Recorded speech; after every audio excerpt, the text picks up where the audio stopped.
దేశ సరిహద్దుల్లో ఉగ్రవాదుల కోసం భారత భద్రతా బలగాల వేట కొనసాగుతోంది. పాక్ ప్రధాని Shehbaz Sharif YouTube channel streaming ను భారత్లో నిలిపివేసింది కేంద్ర ప్రభుత్వం. పహల్గామ్ ఉగ్రదాడి తర్వాత పాక్ హ్యాకర్లతో ముప్పు పొంచి ఉందని నిఘా వర్గాలు ఇప్పటికే హెచ్చరించాయి. ఉగ్రవాదులతో పాకిస్తాన్కు సంబంధాలు నిజమేనంటూ ఆ దేశ విదేశాంగ శాఖ మాజీ మంత్రి బిలావర్ భుట్టో ఒప్పుకున్నారు.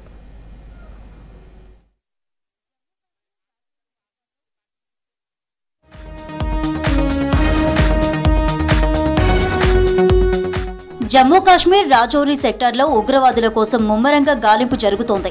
వాహనాలను క్షుణ్ణంగా తనిఖీలు చేస్తున్నారు. భద్రతా దళాలు అనుమానితులను ప్రశ్నిస్తున్నారు. ఇంకోవైపు పహల్గామ్ దాడితో ఢిల్లీలో హై అలర్ట్ ప్రకటించారు. దేశ రాజధానిలో కూడా దాడులు జరగొచ్చన్న ఇంటెలిజెన్స్ హెచ్చరికలతో పోలీసులు అప్రమత్తమయ్యారు. టూరిస్టు ప్రాంతాల్లో భద్రత పెంచారు. జాగ్రత్తగా ఉండాలని ప్రజలకు సూచించారు.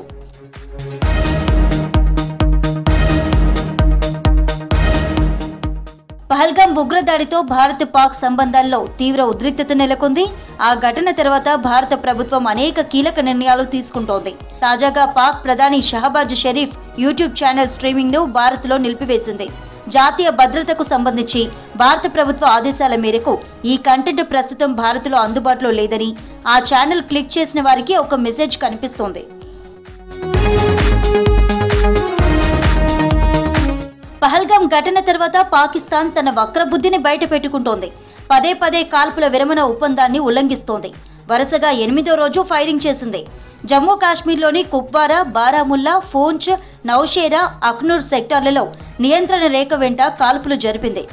అయితే భారత భద్రతా దళాలు పాక్కు ధీటుగా బదులిస్తున్నాయి.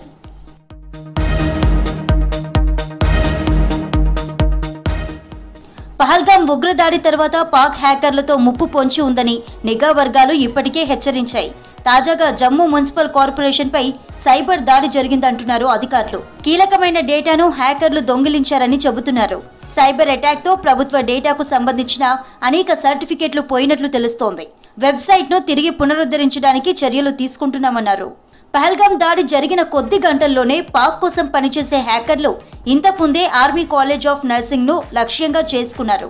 ఇదే విధంగా నిన్న తెల్లవారుజామున పాకిస్తాన్ కు చెందిన సైబర్ గ్రూప్ హ్యాకింగ్ సంస్థ భారత్లో 10 లక్షల సైబర్ దాడులకు పాల్పడినట్లు మహారాష్ట్ర సైబర్ డిపార్ట్మెంట్ చెప్పింది. మరికొన్ని ప్రభుత్వ వెబ్సైట్లను హ్యాక్ చేయడానికి ప్రయత్నించగా సైబర్ భద్రతా సంస్థలు వాటిని తిప్పికొట్టినట్లు తెలిపింది. ఉగ్రవాదులతో పాకిస్తాన్ కు సంబంధాలుండడం బహిరంగ రహస్యమేనన్నారు ఆ దేశ విదేశాంగ శాఖ మాజీ మంత్రి, Pak Peoples Party chief Bilawal Bhutto. ఉగ్రవాదం వల్ల తమ దేశం కూడా నష్టపోయిందని చెప్పారు. సంస్కరణలతో ఉగ్రవాద సమస్య అధిగమించడానికి ప్రయత్నిస్తున్నామన్నారు. ఉగ్రవాదులకు మద్దతు, ఆర్థిక సాయం అందించడం నిజమేనని ఈ మధ్య అంగీకరించారు పాకిస్తాన్ రక్షణ శాఖ మంత్రి ఖవాజా ఆసిఫ్. ఇప్పుడు బిలావల్ భుట్టో కూడా ఈ విషయాన్ని కన్ఫర్మ్ చేయడంతో ఆ దేశ వక్రబుద్ధి ఏంటో అర్థమవుతోంది.